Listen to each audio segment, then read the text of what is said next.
ಅಕ್ರಮ ಚಿನ್ನ ಸಾಗಾಟ ಮಾಡ್ತಾ ಇದ್ದ ಭಟ್ಕಳ ಮೂಲದ 11 ಮಂದಿಯನ್ನ ಕುಂದಾಪುರ ಪೊಲೀಸರು ವಶಕ್ಕೆ ಪಡೆದಿದ್ದಾರೆ.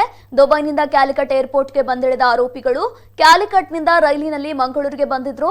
ನಂತರ ಮಂಗಳೂರಿನಿಂದ ಭಟ್ಕಳಕ್ಕೆ 2 ತವೇರ ವಾಹನದಲ್ಲಿ ಹೊರಟಿದ್ದು ಕುಂದಾಪುರದ ವಡೇರ ಹೋಬಳಿ ಬಳಿಯ ಪೆಟ್ರೋಲ್ ಬಂಕ್ ಬಳಿ ಸಿಕ್ಕಿಬಿದ್ದಿದ್ದಾರೆ.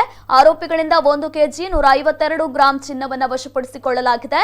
ಆರೋಪಿಗಳಾದ ನವೀದ್, ಮಹಮ್ಮದ್ ಖಲೀಲ್, ಮಹಮ್ಮದ್ ಆಸಿಂ, ಫೈಜ್ ಅಹಮದ್ ಮವಾನ್, ಮಹಮ್ಮದ್ ಅದ್ನಾನ್, ಮುಸ್ತಬಾ ಕಾಸಿಂ, ಉಮೈರ್ ಅಹಮದ್, ವಾಸಿಫ್ ಅಹಮದ್, ಮುಜಾಮಿಲ್, ಜಮೀಲ್ ಮತ್ತು ಮೀರ್ ಸಮೀರ್ನನ್ನ ವಶಕ್ಕೆ ಪಡೆದ ಕುಂದಾಪುರ ಪೊಲೀಸರು ಮಂಗಳೂರಿನ ಕಸ್ಟಮ್ಸ್ ಅಧಿಕಾರಿಗಳಿಗೆ ಹಸ್ತಾಂತರ ಮಾಡಿದ್ದಾರೆ.